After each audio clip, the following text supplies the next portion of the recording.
gentlemen, welcome to America's Auto Enthusiast Program. This is Auto World. And now, here's your host, Bob Long. Welcome, everybody. Thank you very much for being here.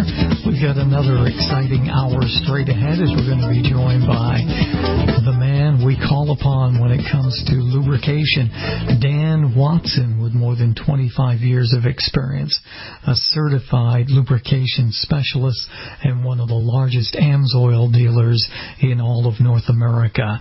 Telephone-wise, you can find us at 855-660-4261. Email Bob at autoworldradio.com, Bob at autoworldradio.com, or Dan Watson at thelubepage.com. Let's go to the guest lines right now and welcome our good friend Dan. Dan, welcome back. How are you doing? I'm good this fine evening. How are you? Doing fine. Thank you very much for asking. Dan, I've noticed the price of motor oils just seems to keep going one direction, and that's up. Amsoil is pretty pricey. How can consumers deal with these increasing costs? Well, it's a good question, because as we look at everything, we have to admit that just everything goes up in price. I was in the hardware store the other day to get some paint. This is paint, right? Yeah. And I found paint, the kind I was looking for, between $35 and $45 per gallon. Now, if you think about it, it goes by so fast, because I remember buying paint for, $19.95, that kind of stuff, right? So, sure. But there's no quality $19.95 paint in the store, so, so you had to buy with what you got. But, no, all of the lubricants, all the oils have gone up. My goodness, would anybody have believed that you could go into an auto parts store and see a quart of some name brand oil like, Valvoline, Castor Oil, Mobil? We're talking about petroleum here now. Regular oil selling for $5 a quart. That's what when I came into the business with Amsoil, that's what we sold synthetic oil for, was $5 a quart. Mm-hmm. Now we see regular performing petroleum being sold at $5 a quart. So things just keep accelerating. Now, what's the consumer to do? Well, one of the things they've been doing in Europe for years, and we're getting more in tune to it now, is not changing your oil as often. In other words, this old wives' tale or mechanic's tale, what do you want to call it, of 3,000 miles is sacrosanct. Change your oil at 3,000 miles. You won't even find that in any of the owner's manuals for cars that are being made today. There's nothing in it that says change your oil at 3,000 miles. Most of the owner's manuals are going to give you some type of change frequency, which could be anywhere from 4,000 to 7,000. It depends upon what they specify. And a number of companies, like Toyota, that's synthetic from bumper to bumper, they're telling you to run your oil 10,000 miles. And if you go to some of the European manufacturers, they tell you to run the oil 12,000 miles. So all this idea that you've got to just be constantly changing oil every 3,000 miles, that first off, that myth needs to be broken so that people wouldn't do that regardless of what kind of oil they're using, except I would say some of the oil out there wouldn't be good for 3,000 miles, so be careful. But here's the best tip I can give people on how to save money and defer this high cost of oil and lubricants and an oil change. Because you go in to get an oil change from a lot of places, it's about the cheap ones where you can they're just trying to run people through, is like $30. Okay, but they tell you definitely you got to be back in 3,000 miles, and I would advise you in some of those you should go back 3,000 miles, because the oil they put in is probably so on the bottom end of the totem pole that 3,000 would be about all you could expect. Now, if they have a place where you put in a quality Mobil or Castor Oil or Valvoline or something, then you could probably look with petroleum of doing 4,000 or 5,000 miles, sometimes even further. But here's how you beat the system. You use an oil like Amsoil Synthetics that tells you with our top-tier oil that you can go 1 year or 25,000 miles. Now, we have a second tier, which we call our XL oil, which is 1 year or 12,000 miles. And recognize that Mobil understands this because they're selling a 1 year or 20,000 mile oil change. They call it their annual oil change. And so this would tell you, Bob, I know how we are as Americans when it comes to math. We just don't want to get into too much math. Everybody's got a math phobia. But this is pretty easy. This is not rocket science. If you paid $30 and you got yourself a 5,000 mile oil change, or you could pay $99 and get yourself a 25,000 mile oil change. Well, 25,000 miles would take 5 of those 5,000 mile oil changes. They each cost you $30. That'd be $150 that you spent, and you had to go 5 times to do it. Now, if you had a premium Amsoil Signature Series oil change, and you got it for around $100, then it would have saved you $50, and it would have saved you 4 trips to the lube place. So what you have to do is look now and understand that the engineering and the chemical engineering, if you will, is of a state that you can make lubricating products that will go much longer. I use sometimes the analogy like tires, because they're easy to see and understand. You can buy 2 40,000 mile radials, or you can buy one 80,000 mile radio. Now, if you're not going to drive the miles for it, be careful on that analogy, because you'll have a lot of tread left on your 80,000 mile radio when the sidewalls start leaking air because it just doesn't have the miles. But if you're going to drive the miles and you need it, that 80,000 mile radio will not cost twice as much as a 40,000 mile radio. Plus, if you have 2 40,000 mile radios put on, you're going to have to pay for, in many cases, the mounting, balancing of the tires, and you add that into the cost. So next thing you know, it's a real deal to buy the longer tread tire if you need it. Same thing with the oil. If you're a person who drives 12 to 15,000 miles a year, wouldn't it be better to do an annual oil change than to be into the lube station 4 times during the year, waiting to get your car done, all that kind of stuff, trying to say no to all the windshield wipers and the air cleaners and everything else that people try to sell you, and just go 1 time. So how do you beat the high cost of these products? By taking note of the companies like Amsoil and Mobil that are offering legitimate extended drain intervals. Now, the one thing about Amsoil, it's warranted from day one. And Amsoil doesn't say you can't extend the miles beyond your vehicle warranty, because Amsoil will warrant the oil, period. Now, Mobil has a little trouble with that. They tell you not to go beyond the manufacturer's recommended intervals if you're still under warranty.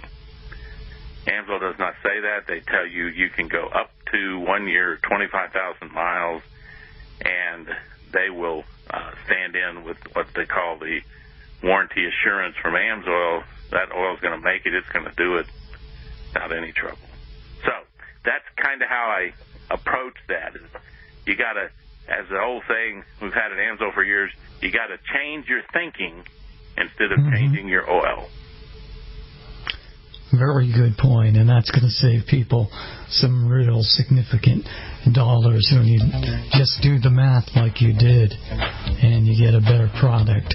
We'll take a time out, and when we come back on the other side, looks like we got a bunch of questions here for you, Dan. So we'll dive into those questions and ask people to call in with more. 855-660-4261. Bob at AutoWorldRadio.com. Dan Watson at TheLoopPage.com. Giving your radio a broadcasted tune-up. This is Auto World, and your host, Bob Long. We're live all across North America on great radio stations and around the world at GCNlive.com. You can also find us in archive form, on-demand form, podcast form, and that doesn't prevent you from participating. Feel free to email myself, Bob at autoworldradio.com, or Dan Watson at thelubepage.com, anytime, 24 hours a day, 7 days a week. Dan, let's get to some questions here. The first one is from Sandpoint, Idaho. And the question says, Dan, I have a 2017 Ford Powerstroke Diesel pickup. I'm a believer in the 15W40 diesel oils, but with the cold weather coming, I want to try 5W30 synthetic for easy starts. Will this give me the protection I need? Well, and the answer to that is yes, but again, these days I always have to tell people, be careful about whose synthetic 5W30 you buy. And the reason is, Bob, back several months ago on one of the shows, we talked about these some of these companies, some places that are really producing some, well, let's just call it faux pas oil. Mm-hmm. And so you got to be careful these days and make sure you buy a good quality oil. But today, especially in 2017, a lot of these new diesels are really designed, and they'll tell you in their owner's manual that you can run 30-weight oil, in particular in Canada and the upper reaches of the United States through the winter months. And the truth is, these 30-weight oils, especially if you buy one that's got top quality to it. Now, one of the Amsoil diesel oils, it's a 5W30. It's a new product. And, Amsoil is a company where we know quite a bit of the people, the important people. And the Alan Amatuzio, who was at the time the head of the production and development branch in the business, he's now the chief executive officer and the president because he's inherited the business. But he told me personally that this 5W30 that they make is the best overall oil he's ever made. That it is tougher than nails, and it can be run in both gas and diesel engines, and that it has all the protection that you could ever want. It's that tough in design. So many of the folks up in places like Sandpoint, Idaho, and Minnesota, and Montana, really with diesels, if you can't, maybe this guy can, I'm not sure, but if you can't really park them indoors and they're going to get really, really cold, you need to go down to a 30-weight oil, and preferably a good synthetic 30-weight, because, Bob, it can be minus 20 degrees and minus 30 degrees in some of these places. Some of the places in Idaho, you're both far north and you're elevated at 4,000 or 5,000 feet. Mm-hmm. So you can get some really cold weather. And so diesels, for our listeners out there to understand that don't own a diesel has to turn over about 100 RPM in order to start, which means different than a gas. With a gasoline engine, you remember the old pictures, Bob, where they got the hand crank? Yes. They can pump it, crank it. If you get it just one good turn, it starts up. Diesels are not like that. They have to roll over pretty hard to get started. So you have more trouble starting them in cold weather than gasoline engines. And a lot of times that's the reasons why you'll see in a lot of diesel trucks, they have dual batteries. They have two big batteries. And really in hot weather, one battery is plenty to start the thing. You get in cold weather, it's going to pull everything those two 800 cold cranking amp batteries have got to get that thing started. So using a 30-weight oil and a 5W, okay, as we've told our listeners before on the air, that first number, consider that W stands for winter. And the smaller that number, the better it can handle cold weather. So a 15W is better than a 20W, a 10W is better than a 15W, and a 5W is better than a 10W. So finding a 5W heavy-duty diesel oil, 5W30 heavy-duty diesel oil, is going to go a long ways towards making that vehicle start easy in the winter. Now, you could potentially get by with a 5W40. That's made. But actually that 5W30 has better cold cranking performance than the 5W40. So I hope that for our fellow in Sandpoint, he understands that a good synthetic that's rated CK4 for this truck with the quality of one like the Amsoil synthetic, and you will do well. It will start quick, and it will serve you well through the whole winter. Great advice from Dan Watson, our certified lubrication specialist. And in addition to visiting Dan and sending him emails at danwatson@thelubepage.com, you can also give Dan a call. He may have to call you back because he does get a lot of calls. But why don't we make sure and give out your toll-free number and get that out there for folks? Yes, that number is 800-370-2986.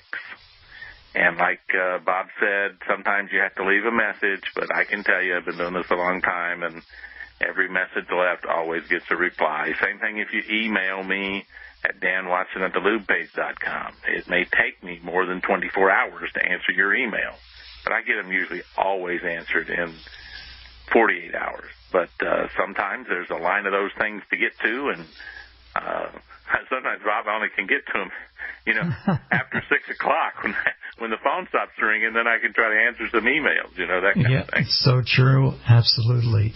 We get a question from Juan, who's in El Centro, California, and Juan writes, we have big tractors on the farm, and we use a lot of hydraulic oil.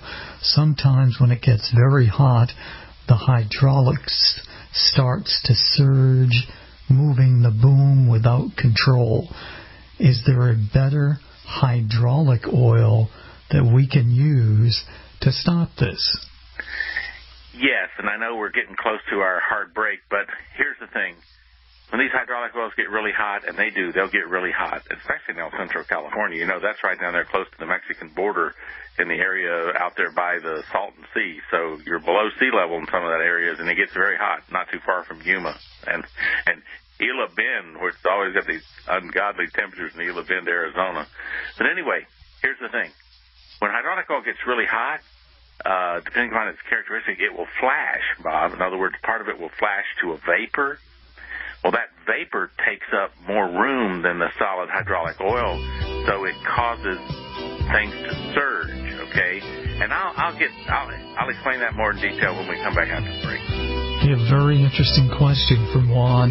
Stay tuned. We'll find the answer to that one and much more straight ahead. This is Auto World. 10 miles east of the highway. Hi, this is Jay Leno, and you're listening to Auto World with Bob Long.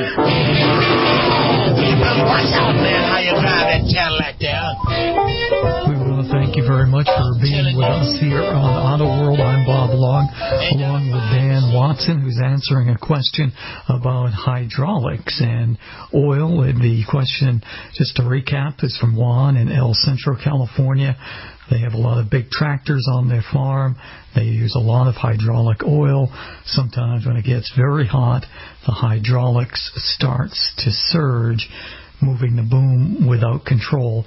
Is there a better hydraulic oil that we can use to stop this? And Dan, just before that hard network break, you were explaining what happens with hydraulic oil in the heat. Yeah, the important thing to remember is that anytime you pressurize a liquid or a gas, it gets hot. Now, everybody knows that if I were to have an air compressor and I pressed up air to 150 or 200 pounds and I felt the cylinder that I got this air pressed up in, it's going to get hot, okay? Well, with hydraulics, because many times I operate at sometimes a few thousand pounds of pressure, it depends upon the system, all of that pressure trying to actually compress that liquid causes it to heat up additionally. So when you're working in El Centro and it's 110 degrees, the air, and you're working this hydraulics pretty hard, if the flash point of that oil is not sufficiently high enough, it may begin to have places within the system that it flashes to vapor. Now, I don't think it's hard to understand that if I take a liquid and flash it to vapor, it occupies more territory than it did when it was a liquid. Okay? So now what happens is that in its own way it displaces oil to go somewhere, right, to form that vapor bubble. And when it does that, it's just like you added more oil to the ram, and all of a sudden the boom is moving. Okay, you know the guys that really worry about this are the guys that are up there working next to an energized electrical line in a bucket truck. They cannot absorb any surging or the bucket bouncing around on its own when they're next to, very high voltage lines.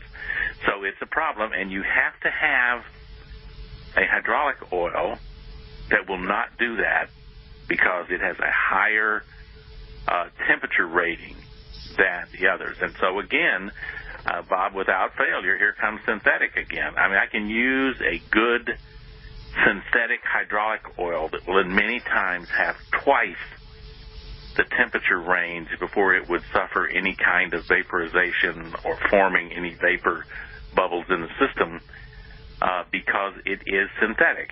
Okay, now you have to be careful and use the kind of synthetic that has the high temperature range. Some synthetics are less than others. So, for one, and the guys out on the farm, it's important to actually do a little due diligence and make sure that you ask for a hydraulic oil, a synthetic hydraulic oil that will resist this surging because it has higher temperature limits and ranges. But it's a good question. I've run into this before with bucket trucks because, I'm in Florida and it gets hot here in the summer and somebody's using some cheap hydraulic oil and they're trying to do tree trimming, which is typically what goes around here, and the bucket's moving around when they don't want it to, so they want to figure out how to stop that. And the way to stop it is use a better hydraulic oil. So hopefully Juan was listening, and Juan, if that's not entirely clear to you, you can always give me a call, at 800-370-2986.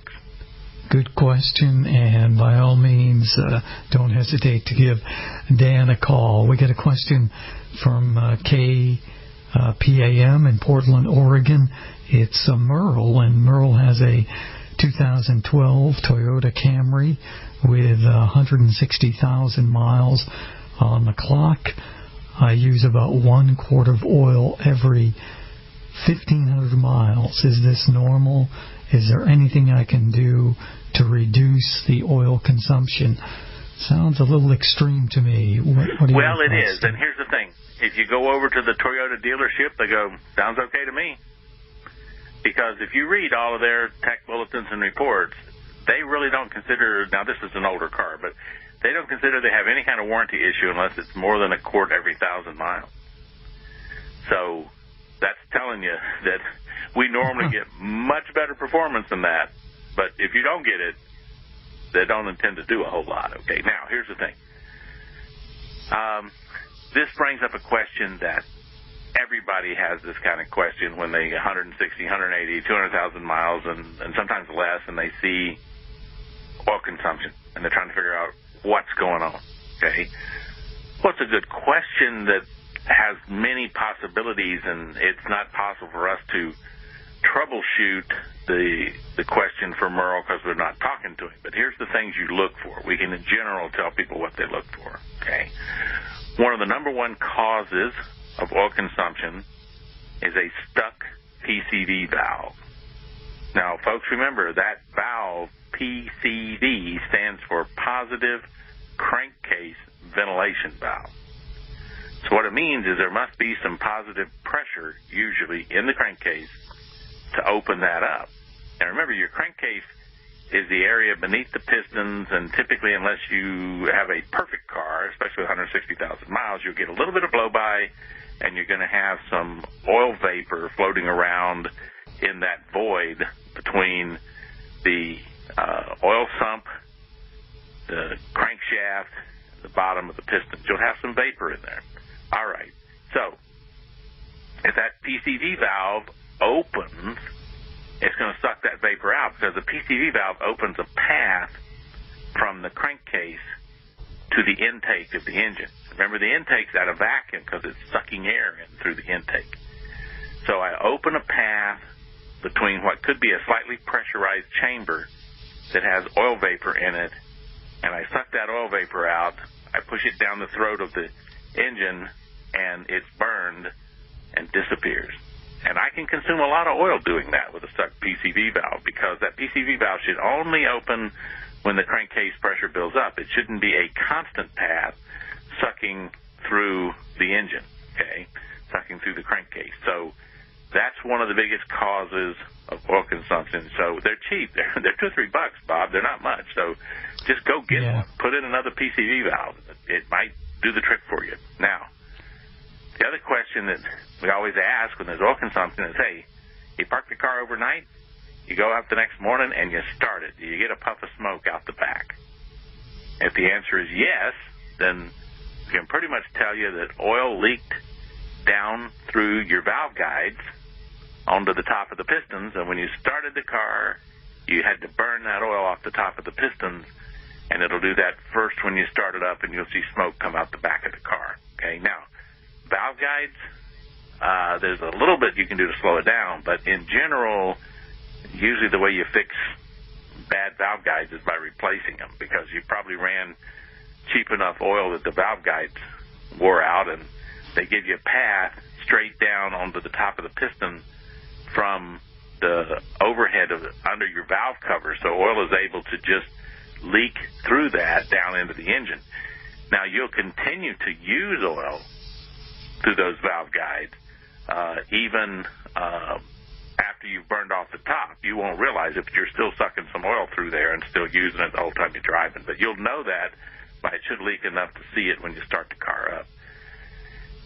Now, the other part is, in a lot of cars with a lot of age on them, you begin to get enough ring wear that you get blow-by. And, folks, what that means is some of that compression gas that was supposed to just push that piston down is able to escape around it and get past the compression ring and go into the crankcase. Now, when it does that, it will pressurize the crankcase. And if it's doing it consistently, it'll pressurize that crankcase, it'll open that PCV valve, because that's what it's supposed to do, and it will just blow oil into the intake of the engine, and you'll suck a lot of oil, and you'll see a pretty good consumption if it's due to poor ring seal. Now, when we come back, I'll tell you a couple fixes for these problems that I've described. All great information, courtesy of Dan Watson, our certified lubrication specialist. And we'll take a pit stop, and then more with Dan is around the bend. You're listening to Auto World.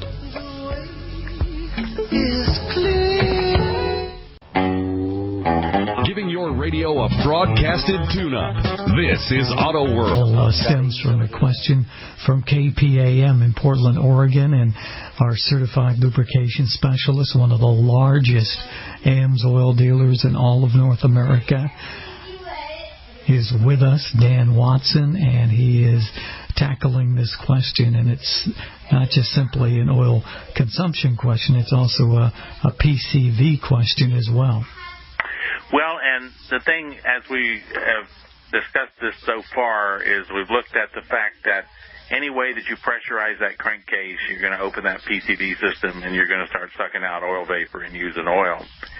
Now, if that turns out to be the problem, and you realize that basically your engine seems to be not showing any puff of smoke when you start it up, but it's consuming oil, the first thing we can do to try to do something about this is try going up one grade of oil, one viscosity. If you're using a 5W20 in this engine, go to a 5W30. And if you were using a 30-weight oil already, and that was what it called for, go to a 10W40. And the reason is we're trying to improve the ring seal around the piston. If I can get that seal better done, which the thicker viscosity will help me if I've had worn rings, to get a little better compression seal, I'll get less blow-by into the crankcase. Also, the thicker oil will produce less vapor. It's the oil vapor that we're sucking up with the PCV system, so if I have less vapor. Now, speaking of that, a lot of petroleum-based oils there's a test, Bob, that's run. It's now accepted. It was a test that in the 90s, Amsoil was one of the only companies that were using it. It's a European test, and I'll just tell the name of it. It doesn't matter. It's called Noak Volatility Test. Okay, fine, big name. But what it means, if I took 1,000 milliliters of oil and I heated it to a temperature and I put it in a thing and it's got two chambers, one to collect what vaporizes off and one to remain there, and I heated this thing up inside of an oven. Then I took my test bomb out and I looked at it, and 20% of the oil had now moved over into the vapor side and condensed again, but it moved from one side to the other. I would have a 20% vaporization rate, okay? So that's kind of, in general, how it's tested. Well, a lot of these petroleum oils, especially the thin ones in the 20 or 30 weight oil, if it's petroleum, it may have 15, 20% vaporization rate. Some oils like Amsoil's 10W30 has a 4.7% vaporization rate. So if you're having a oil vapor and PCV system sucking it up, you do two things. You can go up a grade in oil, and you can seek out a good quality synthetic with a very low vaporization rate, and you may, where this gentleman had to add a quart every 1,500 miles, he might add a quart every 4,500 miles by doing that. So simple things, simple corrections and procedures, and people are welcome to go to thelubepage.com. There's a place to contact me there and ask these questions. I mean, we have information on this stuff. Now, I know we got a few questions, and let's see if we can do a sort of a little speed run on them here, if we can get them done before we run out of time. All right, let's go to Bozeman, Montana. Alex writes, Dan, it's going to get real cold soon, and I have to park my truck outside. Is 0W30 much better than 5W30 for ease of starting in cold weather? And the answer is yes. At the temperatures he's going to experience, 0W30 would be an improvement.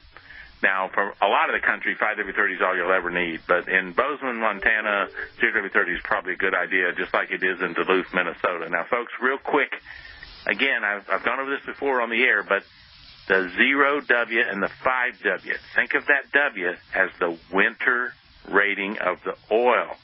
And the smaller the number, the better that oil performs in colder and colder applications. So 0W has a better moving, easier to flow in colder weather than 5W. 5W is better than 10W, and 10W is better than 15W, and 15W is better than 20W. Just always remember that. So, yes, you're fighting very cold weather. That 0W is going to help you get it started, and look at that. It goes up to a 30-weight oil when it gets up to full temperature, just like the 5W30. So take advantage of the 0W because you're going to get excellent protection for full operating temperature of a 30-weight oil once the vehicle warms up. Good answer, and we've been on in Bozeman for quite a number of years and appreciate all the listeners out there. From Eau Claire, Wisconsin, Rob writes, I have a 2014 Chevrolet pickup, and I recently changed the rear end gear oil. Now when I make a sharp turn, the inside tire skips and chatters. Did I break it, or is there something I can do to fix it? Well, he didn't break it. He just made one of the classic mistakes of a do-it-yourselfer. Didn't really realize what type of rear end he's got. Okay, he's got a positive traction rear end.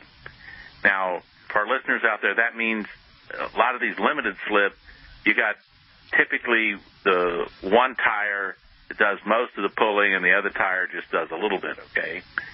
But in a positive traction rear end, both tires are pulling the load. Boy, if you had enough horsepower and you were to bark the tires leaving the starting line, so to speak, at your local drag strip, you'd leave two streaks because both tires would be breaking loose and tearing off. That's a positive traction rear end.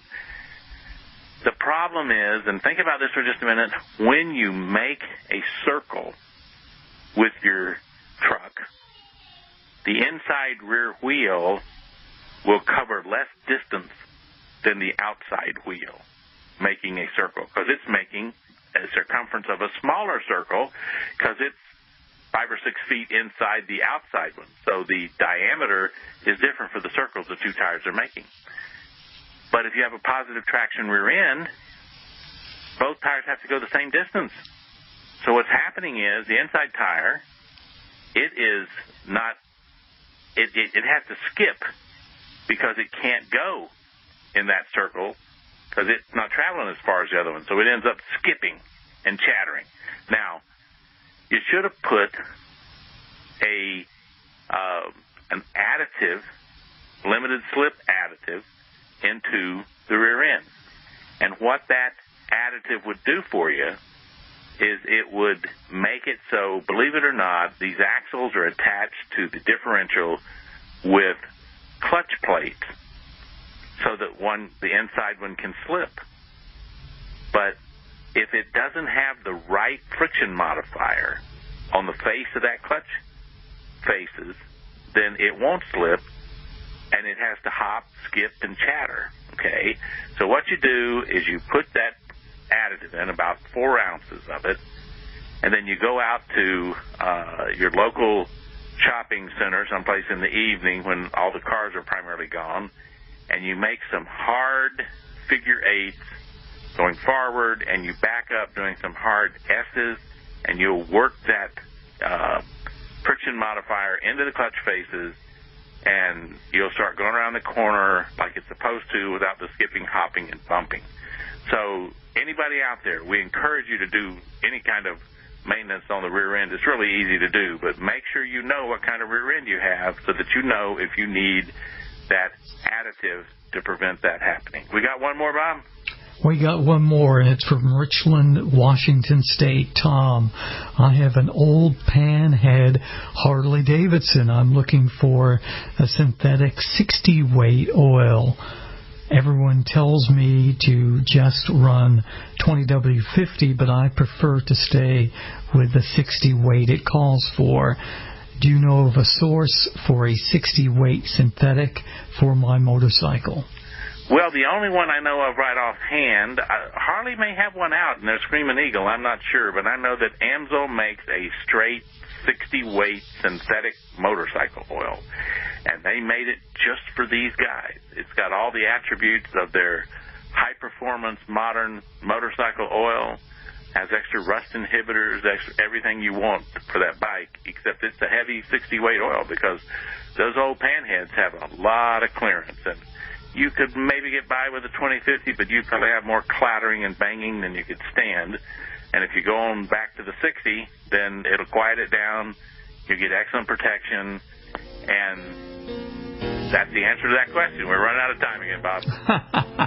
One more time, give out your telephone number. That is 800-370-2986. That's theloopage.com. And his email is danwatson@theloopage.com. You can find me at bob@autoworldradio.com. Thank you, my friend, for a great hour. See you next time, Bob.